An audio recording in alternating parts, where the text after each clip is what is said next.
CM ಸ್ಥಾನ ಜಟಾಪಟಿ ನಡುವೆ ರಾಜ್ಯ ಸರ್ಕಾರ 1000 ದಿನಗಳನ್ನು ಪೂರೈಸುತ್ತಿದ್ದು, ಗ್ಯಾರಂಟಿ ಸರ್ಕಾರದ ಕಾರ್ಯವೈಖರಿಗೆ ಸಚಿವ ಎಂಬಿ ಪಾಟೀಲ್ ಹರ್ಷ ವ್ಯಕ್ತಪಡಿಸಿದ್ದಾರೆ. ಬೆಂಗಳೂರಿನಲ್ಲಿ ಮಾಧ್ಯಮಗಳೊಂದಿಗೆ ಮಾತನಾಡಿದ ಅವರು, ನಮ್ಮದು ಹೈಕಮಾಂಡ್ ಪಕ್ಷ, ಸಿಎಂ ಯಾರಾಗಬೇಕೆಂಬುದು ಹೈಕಮಾಂಡ್ ತೀರ್ಮಾನ ಮಾಡುತ್ತದೆ. ಪಕ್ಷದೊಳಗೆ ಯಾವುದೇ ಗೊಂದಲಗಳಿದ್ದರೂ ನಾವು ಗ್ಯಾರಂಟಿಗಳ ಮೂಲಕ ಜನರ ಮನಗೆದ್ದಿದ್ದೇವೆ. ಸರ್ಕಾರ 1000 ದಿನಗಳನ್ನು ಪೂರೈಸುತ್ತಿದ್ದು, ಹಾವೇರಿಯಲ್ಲಿ ಬೃಹತ್ ಸಮಾವೇಶವನ್ನು ಕೂಡ ಆಯೋಜನೆ ಮಾಡಿದ್ದೇವೆ. ಸರ್ಕಾರದ ಸಾಧನೆಗಳು ಜನರ ಮನ ತಲುಪಿದೆ. ವಿರೋಧ ಪಕ್ಷ ಬಿಜೆಪಿ ರಾಜಕೀಯವಾಗಿ ನಮ್ಮ ಸಾಧನೆಗಳನ್ನು ಟೀಕಿಸುತ್ತಿದೆ. ರಾಜ್ಯದಲ್ಲಿ ವಿರೋಧ ಪಕ್ಷ ಇದ್ಯಾ ಎಂದು ಅನುಮಾನ ಮೂಡುತ್ತಿದೆ. ಅಪಪ್ರಚಾರಗಳ ನಡುವೆ ನಮ್ಮ ಸರ್ಕಾರ ಕೊಟ್ಟ ಗ್ಯಾರಂಟಿಗಳನ್ನು ಈಡೇರಿಸಿದೆ ಎಂದು ಸರ್ಕಾರಕ್ಕೆ 1000 ದಿನ ತುಂಬುತ್ತಿರುವುದಕ್ಕೆ ಹರ್ಷ ವ್ಯಕ್ತಪಡಿಸಿ ಪ್ರಸ್ತುತ ರಾಜಕೀಯ ವಿದ್ಯಮಾನಗಳ ಬಗ್ಗೆ ಪ್ರತಿಕ್ರಿಯೆಯನ್ನು ನೀಡಿದರು. ನೋಡಿ, ನಮ್ಮ ಗ್ಯಾರಂಟಿ ಸರ್ಕಾರ ಇವತ್ತು 1000 ದಿನಗಳ ಪೂರೈಸಿದೆ. ನಾಳೆ ಹಾವೇರಿಯಲ್ಲಿ ಒಂದು ದೊಡ್ಡ ಸಮಾವೇಶ ಕೂಡ ಇದೆ. ಎಲ್ಲರೂ ಮುಖ್ಯಮಂತ್ರಿಗಳು, ಉಪಮುಖ್ಯಮಂತ್ರಿಗಳು, KPCC ಅಧ್ಯಕ್ಷರು ಹಾಗೂ ಎಲ್ಲ ಸಚಿವರು, ಶಾಸಕರು, ಕಾರ್ಯಕರ್ತರು ಎಲ್ಲರೂ ಕೂಡ ಭಾಗವಹಿಸ್ತಿದ್ದಾರೆ. ಕೇವಲ ನಮ್ಮ ಗ್ಯಾರಂಟಿ ಸರ್ಕಾರ 1000 ದಿವಸ ಅಲ್ಲ, ಈ 5 ವರ್ಷ ಪೂರೈಸಿ ತದನಂತರ ಮತ್ತೆ ನಾವು 5 ವರ್ಷಕ್ಕೆ ನಾವು ಅಧಿಕಾರಕ್ಕೆ ಬರ್ತೀವಿ. ಇದು ನಮ್ಮ ಗ್ಯಾರಂಟಿ. 10 ವರ್ಷದ ಲೆಕ್ಕಾಚಾರ. Yes please. ಸಿಎಂ ಯಾರು ಸರ್? ಅದಕ್ಕೆ ನಮ್ಮಲ್ಲಿ ನಮಗೆ ಗೊತ್ತಿದೆಯಲ್ಲ, ಪದೇ ಪದೇ ಯಾಕೆ ನಮ್ಮ ಕಡೆ ಮಾತಾಡ್ತೀವಿ? ಪದೇ ನಮ್ಮ ಪಕ್ಷದಲ್ಲಿ ಹೈಕಮಾಂಡ್ ಯಾವಾಗ ಏನು ನಿರ್ಧಾರ ಮಾಡ್ತದೆ ಅದೇ ಫೈನಲ್ ಇರ್ತದೆ. ಅದನ್ನ ಎಲ್ಲರೂ ಕೂಡ ಹೇಳ್ತಾರೆ.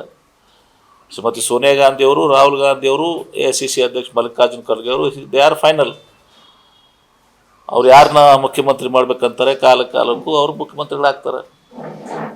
ಸರ್, ಧ್ವನಿ ಬೇರೆ ಇತ್ತು ಸರ್. ಮೊದಲೆಲ್ಲ 5 ವರ್ಷದ ಮುಖ್ಯಮಂತ್ರಿ, 5 ವರ್ಷದ ಅವರಿಗೆ ಶಾಸಕಾಂಗ ಪಕ್ಷದಲ್ಲಿ ಆಯ್ಕೆ ಆಗಿದ್ದಾರೆ ಅಂತ ಇತ್ತು. ಇತ್ತೀಚೆಗೆ ಕೆಲವು ಬೆಳವಣಿಗೆಗಳು, ದೆಹಲಿ ಯಾತ್ರೆ ಎಲ್ಲವೂ ಒಳಗೊಂಡಂತೆ ಮತ್ತೆ ಸ್ವತಃ ಮುಖ್ಯಮಂತ್ರಿಗಳು ಹೇಳ್ತಿರುವಂತ ಮಾತು ಹೈಕಮಾಂಡ್ ತೀರ್ಮಾನ ಮಾಡುತ್ತೆ. ಕರೆಕ್ಟ್, ನಾವು ಅದೇ ಹೇಳ್ತೇವೆ. ಮುಖ್ಯಮಂತ್ರಿಗಳ ಹೈಕಮಾಂಡ್ ಅಂತ ಮತ್ತೇನಿದೆ? 5 ವರ್ಷ ಅಂತ ಯಾರು ಹೇಳಲ್ವಲ್ಲ ಸರ್? ಅದು ಹೈಕಮಾಂಡ್ 5 ವರ್ಷನೂ ಮಾಡ್ಬೋದು, 10 ವರ್ಷನೂ ಮಾಡ್ಬೋದು. ಅದಕ್ಕೇನಿದೆ?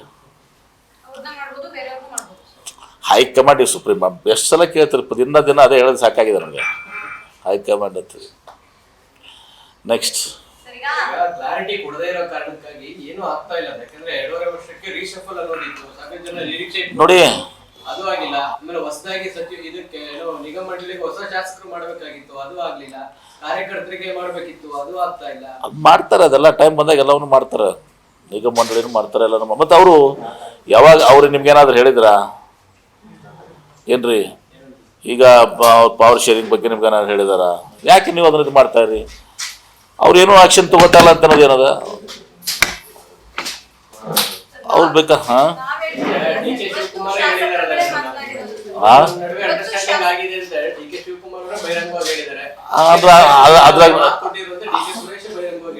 ಸೊ ಹಾಗಿದ್ರೆ ಅದೆಲ್ಲನೂ ಕೂಡ ಏನಿದೆ, ಅವ್ರು ಯಾರ ಜೊತೆ ಮಾತುಕತೆ ಆಗಿಲ್ಲ, ಅವ್ರಿಗೆ ಸಂಬಂಧಿಸಿದಂಥದ್ದು. ನಾವು ಆ ಮಾತುಕತೆ ಇರಲಾರ್ದಂಥವ್ರು ಕೂಡ ಕಮೆಂಟ್ ಕೇಳಿದ್ರೆ ಏನು ಹೇಳ್ತೀವಿ ನಾವು? ಬಟ್ ಒಂದು, ಹೈಕಮಾಂಡ್ ಈ ಸುಪ್ರೀಂ. ಹೈಕಮಾಂಡ್ ಏನು ನಿರ್ಧಾರ ಮಾಡ್ತದೆ ಅದೆಲ್ಲ ಆಗ್ತದೆ. ಮುಖ್ಯಮಂತ್ರಿಗಳು ಸ್ವತಃ ಹೇಳಿದ್ದಾರೆ, ಹೈಕಮಾಂಡ್ ಏನು ಹೇಳ್ತದೆ ಅದನ್ನು ನಾನು ಮಾಡ್ತೀನಿ ಅಂತ. ಇಷ್ಟಕ್ಕೆ I want to put a full stop. ದಿನ ಏನಕ್ಕೆ ಉತ್ತರ ಕೊಡಿದ್ರಾಗ ಅರ್ಥ ಇಲ್ಲ.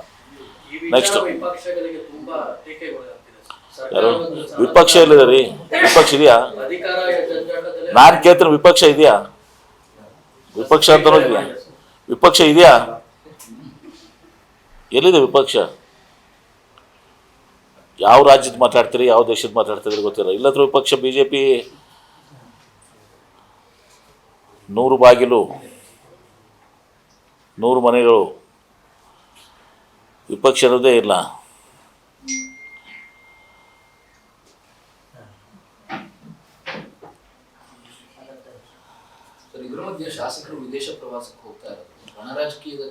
ನೋಡಿ, ಅದು ನನಗೆ ಗೊತ್ತಿಲ್ಲ ಯಾಕೆ ಹೋಗ್ತಾ ಇದ್ದಾರೆ. ಈಗ ಒಂದೊಂದ್ಸಲ ಕಮಿಟಿ ಟೂರ್ ಇರ್ತವೆ, ಮತ್ತೊಂದು ಇರ್ತದೆ. ಈಗ ನಾವು ದಾವೋಸ್ಗೆ ಹೋಗ್ತೀವಿ, ಇಂಡಸ್ಟ್ರಿ ಟೂರ್ ಹೋಗ್ತೀವಿ.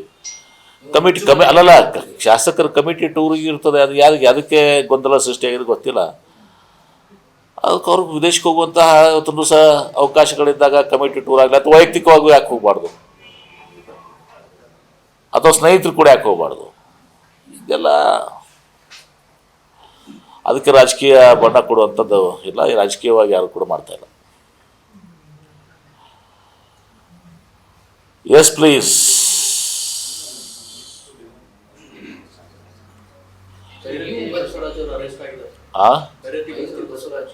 ಕಾನೂನು ತನ್ನ ಕ್ರಮ ಕೈಗೊಳ್ತದೆ, ಅದರಲ್ಲಿ ಏನಿದೆ. ಕೋರ್ಟ್ ಆದೇಶ, ಆ ಕೋರ್ಟ್ ಆದೇಶ ಪ್ರಕಾರ ನಾವು ಬಂಧನ ಮಾಡಬೇಕಾಗ್ತದೆ. ಕಾನೂನಿಗಿಂತ ಯಾರು ದೊಡ್ಡವರಲ್ಲ, ಕಾನೂನನ್ನ ಪಾಲನೆ ಆಗ್ತಾ ಇದೆ.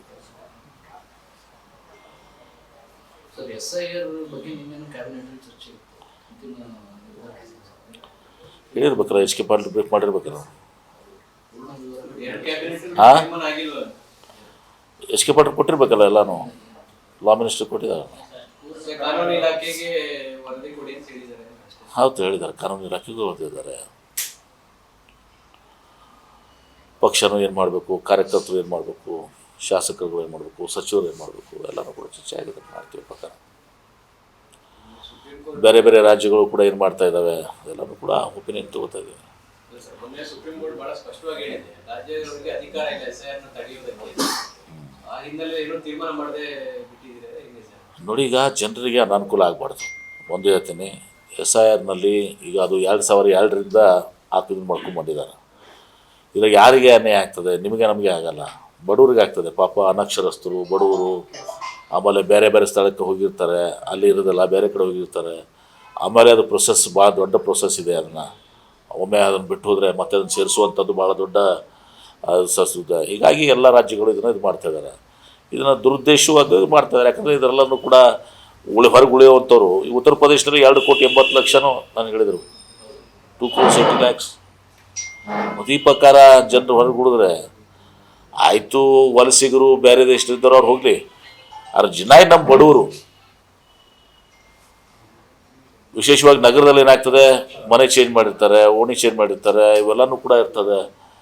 ಆಮೇಲೆ ಅದು 2002ಕ್ಕೆ ಇವತ್ತು ದಿವಸ ಎಷ್ಟು ಜನ ಮದುವೆ ಆಗಿ ನಂತರ ಬಂದಿರ್ತಾರೆ. ಇವು 100 ಸಮಸ್ಯೆಗಳಿದಾವೆ. ಅದಕ್ಕೆ ಒಂದು ಕ್ಲಾರಿಟಿ ಬೇಕು, ಅದು ಸರಳೀಕರಣ ಆಗಬೇಕು. ಸರಳೀಕರಣ ಆಗಿ ಅದು ಕೇಂದ್ರ ಸರ್ಕಾರ ಮತ್ತು ವಿಶೇಷವಾಗಿ ಎಲೆಕ್ಷನ್ ಕಮಿಷನ್ನು ಇದನ್ನು ಬಗೆಹರಿಸುವಂಥ ಕೆಲಸ ಮಾಡಬೇಕು. ಎಲ್ಲರೂ ಯಾರು ಅರ್ಹರಿದ್ದಾರೆ, ಅರ್ಹರು ಒಬ್ಬರು ಕೂಡ ಉಳಿಬಾರ್ದು.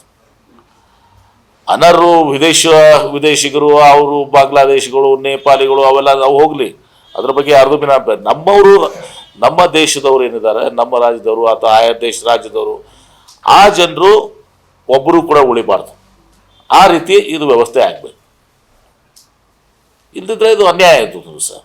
ಅಷ್ಟು ಜನರಿಗೆ ಹೊರಗಿಟ್ಟು ನಾವು ಚುನಾವಣೆಗೆ ಹೋಗುವಂಥದ್ದು ಅಥವಾ ಮತದಾರ ಲಿಸ್ಟ್ ಮಾಡುವಂಥದ್ದು, ಅದು ಭಾಳ ದೊಡ್ಡ ಅನ್ಯಾಯ, ಅಪರಾಧ ಅದು. ರೈಟ್. ಅಡ್ಮಿನಿಸ್ಟ್ರೇಷನ್ ವಿಚಾರದಲ್ಲಿ ಹಳಿ ತಪ್ಪಿದೆ ಅಂತ ಸುನೀಲ್ ಕುಮಾರ್ ಅವರು ಟ್ವೀಟ್ ಮಾಡಿದ್ದಾರೆ. ಆರೋಗ್ಯ ಮತ್ತು ಕುಟುಂಬ ಕಲ್ಯಾಣ ಇಲಾಖೆ ಅಧಿಕಾರಿನ ಅಬಕಾರಿ ಇಲಾಖೆಗೆ ಟ್ರಾನ್ಸ್ಫರ್ ಮಾಡಿ ಮುಖ್ಯಮಂತ್ರಿಗಳು ಸಹಿ ಹಾಕಿರುವ ನಿರ್ದೇಶನ ಕಾಪಿ ಹಾಕಿಬಿಟ್ಟು ಟ್ವೀಟ್ ಮಾಡಿದ್ದಾರೆ. ಅದು ವೃಂದ ಮತ್ತು ನೇಮಕಾತಿ ನಿಯಮಕ್ಕೆ ವಿರುದ್ಧವಾಗಿರ್ತಕ್ಕಂಥದ್ದು. ಆರೋಗ್ಯ ಇಲಾಖೆ ತಗೊಂಡೋಗಿ ಅಬಕಾರಿಗೆ ಹಾಕೋದು ಎಷ್ಟು ಮಟ್ಟಿಗೆ ಸರಿ ಅಂತ. ಅದು ಯಾವ ಕೇಸ್ ಇದೆ, ಅದು ಕ್ಯಾಡರ್ ಪೋಸ್ಟ್ ಇದ್ರೆ ಮಾತು ಬೇರೆ ಇದೆ. ಈ ಡಾಕ್ಟರ್ಸನ್ನ ವರ್ಗಾವಣೆ ಮಾಡೋಕ್ಕೆ ಬರಲ್ಲ. ಬಟ್ ಇದು ಯಾವ ಪೋಸ್ಟ್ ಇದೆ, ಕ್ಲಾರಿಕಲ್ ಇದೆಯಾ, ಬೇರೆ ಯಾವ್ದು ಪೋಸ್ಟ್ ಇದೆ, ಅದು ಗೊತ್ತು ನೋಡಿ ತಿಳ್ಕೊಳ್ಬೇಕಾಗ್ತದೆ ನಾವು.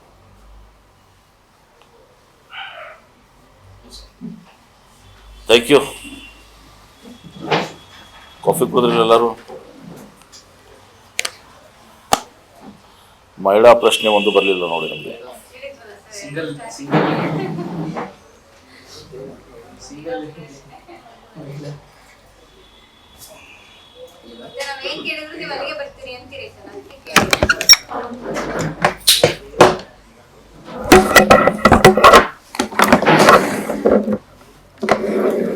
ಇಂಡಿಯಾ ಪಾಕಿಸ್ತಾನ ಮ್ಯಾಚ್ ನಡೀತಾ ಇದೆ.